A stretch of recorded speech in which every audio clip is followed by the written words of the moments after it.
नमस्कार, मेरा नाम रेवती रमन मिश्रा है और आज जिस विषय पर मैं चर्चा करने जा रहा हूँ उसका नाम है रिजर्वेशन यानी आरक्षण कैसे खत्म होगा। मैं अपनी बात बहुत ही सरल और बहुत ही साधारण तरीके से रखूँगा और बहुत जल्दी रखने का प्रयास करूँगा जिससे आपका ज़्यादा समय बर्बाद ना हो। और मेरी ये कोशिश रहेगी कि आप जब ये वीडियो ख़त्म करें तो ज़रूर आप कुछ समझें और कुछ सोचें। रिजर्वेशन एक ऐसी चीज़ है जिसे मैं पर्सनली बहुत ज़्यादा पसंद नहीं करता क्योंकि ऑब्वियस है मैं जनरल कैटेगरी से आता हूँ, लेकिन मैं इसकी आवश्यकता को समझता हूँ। शुरुआत में रिजर्वेशन के प्रति मेरी बहुत घृणा थी क्योंकि स्वाभाविक है मैं एक ब्राह्मण ऑर्थोडॉक्स फैमिली में पैदा हुआ था।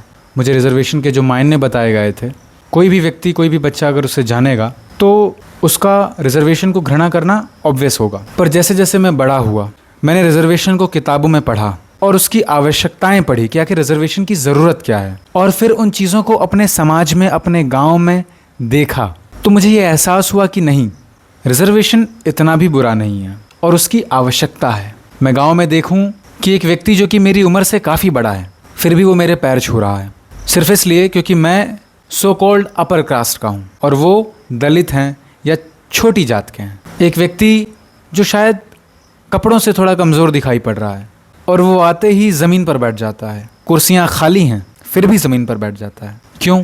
क्योंकि वो लोअर कास्ट का है और मैं अपर कास्ट का हूँ।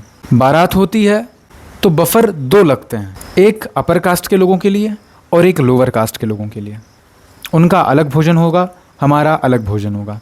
जब कोई दावत होती है जिसमें स्वाभाविक है कि गांव समाज के कुछ दलित वर्ग के लोग आ जाते हैं, उनको अलग पंगत में बैठा के खिलाया जाएगा। उनकी थालियाँ स्टील की नहीं होंगी, उन्हें पत्तल में खिलाया जाएगा और अगर सब पत्तल में खा रहे हैं तो उनकी पंगत अलग बैठेगी। ये चीज़ें जब मैंने देखी और ये चीज़ें मुझे बुरी लगी, मैं अपने आसपास के अपने रिश्तेदारों में मैं अपने कजिन्स को देखता हूँ, उन्हें रिजर्वेशन बुरा लगता है, उन्हें कास्टिज़म बुरा नहीं लगता। मेरी जनरेशन के, मेरी उम्र के भी कई ऐसे कजिन्स हैं जिन्हें कास्टिज़म बुरा नहीं लगता। उनके मन में, उनके सबकॉन्शियस माइंड में ये फिक्स हो चुका है कि मैं अपर कास्ट का हूँ, मैं ऊँचा हूँ।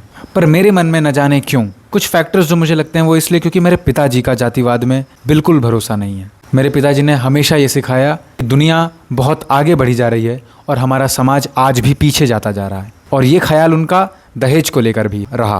पर चूंकि उनका पूरा परिवेश ग्रामीण रहा और वहाँ की रूढ़ियाँ उनके मन में बसी हैं, कुछ हद तक ही वो इन चीज़ों को रोक सकते हैं।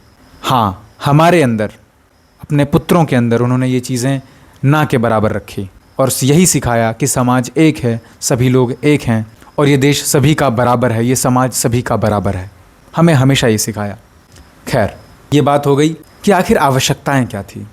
जो लोग ये कहते हैं कि हमारे समाज में जातिवाद नहीं है, उन्हें ये बताइए कि आप शहरों से निकलिए और गांव में आइए और देखिए कि किस तरीके से उनका मोहल्ला आज भी अलग बस्ती में है और हमारा मोहल्ला आज भी इस बस्ती में है। इस बात को जब तक आप नहीं देखेंगे, शहरों से ये मान लेना कि जातिवाद खत्म हो गया है बहुत आसान है। फिर कई लोगों की किताबें पढ़ी, B.R. अम्बेडकर को पढ़ा, रिफॉर्म मूवमेंट्स के बारे में पढ़ा, राम मोहन रॉय जी के बारे में पढ़ा, विद्यासागर जी के बारे में पढ़ा, कई रिफॉर्मर्स के बारे में पढ़ा, फिर भगत सिंह को पढ़ा। तो ये जाना कि रिजर्वेशन क्यों आवश्यक है, क्यों ज़रूरी है। एक सामान्य इक्वल सोसाइटी में जहाँ पर जातिगत भेदभाव नहीं होता है वहाँ रिजर्वेशन का होने का कोई तुक नहीं बनता। पर हमारे समाज में, हमारे देश में जहाँ जातिगत भेदभाव बहुत होता है वहाँ रिजर्वेशन की आवश्यकता बिल्कुल है। पर जिस तरीके से आज के समय पर, बहुत महत्वपूर्ण बात कह रहा हूँ, जिस तरीके से आज के समय पर नेताओं ने रिजर्वेशन को अपना वोट बैंक बना लिया है, वो इसके साथ खिलवाड़ कर रहे हैं, लोगों की भावनाओं के साथ और साथ ही साथ लोगों के भविष्य के साथ खिलवाड़ कर रहे हैं। कोई भी व्यक्ति, कोई भी पार्टी ये नहीं कहती कि किस तरीके से रिजर्वेशन को ख़त्म किया जाए, यानी कि कोई भी पार्टी नहीं चाहती कि हमारे देश में जातिवाद खत्म हो, क्योंकि जातिवाद इनका वोट बैंक है। जब तक हम लोग जातियों में नहीं बटेंगे, जब तक हम लोग धर्मों में नहीं बटेंगे, तब तक ये हम अपनी राजनीतिक रोटियां नहीं सेक पाएंगे।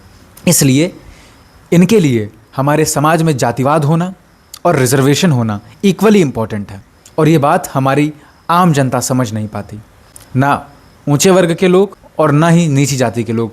मैं पर्सनली रिजर्वेशन ख़त्म करना चाहता हूँ, लेकिन बिना कास्टिज़म ख़त्म किए नहीं। मैं चाहता हूँ कि पहले कास्टिज़म ख़त्म हो और उसके बाद रिजर्वेशन ख़त्म हो।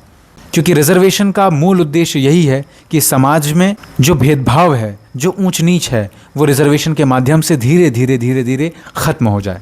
अगर सही तरीके से रिजर्वेशन लागू किया गया होता और सही तरीके से जातिवाद को ख़त्म करने के लिए पहल की गई होती तो आज तक 70 साल बाद हमारे देश से रिजर्वेशन ख़त्म हो गया होता। लेकिन नेताओं ने इसमें अपनी राजनीति बिखेर दी और इसको अपनी राजनीतिक फ़ायदे के लिए इस्तेमाल करने लगे।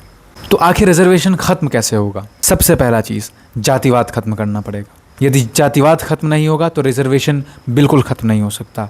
दूसरा, राजनीति को रिजर्वेशन से दूर रखना पड़ेगा, क्योंकि यदि राजनीतिक दल जातिगत राजनीति करते रहे तब तक न जातिवाद खत्म होगा न रिजर्वेशन खत्म होगा। तीसरा, रिजर्वेशन से सारे लूप होल्स हटाने पड़ेंगे। मार्क माय वर्ड्स, जब तक रिजर्वेशन में लूप होल्स रहेंगे तब तक रिजर्वेशन नहीं खत्म हो सकता, क्योंकि तब तक जातिवाद ही खत्म नहीं होगा। लोग कास्ट सर्टिफिकेट बनवाते रहेंगे और रिजर्वेशन का लुत्फ उठाते रहेंगे, चाहे वो उसके लिए एलिजिबल हों या ना हों। जैसे EWS रिजर्वेशन और OBC रिजर्वेशन बहुत ज़्यादा मिसयूज़ होता है। चौथा, सबको रिजर्वेशन के सही मायने समझाने होंगे, किस तरीके से रिजर्वेशन की आवश्यकता है और किस तरीके से रिजर्वेशन को हटाया जा सकता है। और पांचवा, रिजर्वेशन एक रात में ख़त्म नहीं हो सकता। रिजर्वेशन को धीरे धीरे ख़त्म करना पड़ेगा, धीरे धीरे उसके परसेंटेज खत्म करने पड़ेंगे। जिस तरीके से जातिवाद धीरे धीरे खत्म हो रहा है उसी तरीके से रिजर्वेशन को भी धीरे धीरे खत्म करना पड़ेगा। हम देखते हैं कि आज का यूथ बहुत ज़्यादा कास्टिज़म में नहीं मानता, इसलिए हम ये मान सकते हैं कि जातिवाद धीरे धीरे खत्म हो रहा है। और इसी तरीके से रिजर्वेशन को बढ़ाने के बजाय हम रिजर्वेशन को कम करने की बात करें और धीरे धीरे कम करते जाएं। हमें अपनी जातियाँ छोड़नी पड़ेंगी और एक भारतीय बनना पड़ेगा। अभी के लिए मैं सिर्फ इतना ही कहूँगा। अगर आपको नेक्स्ट पार्ट चाहिए तो आप ज़रूर कमेंट सेक्शन में बताइएगा। धन्यवाद।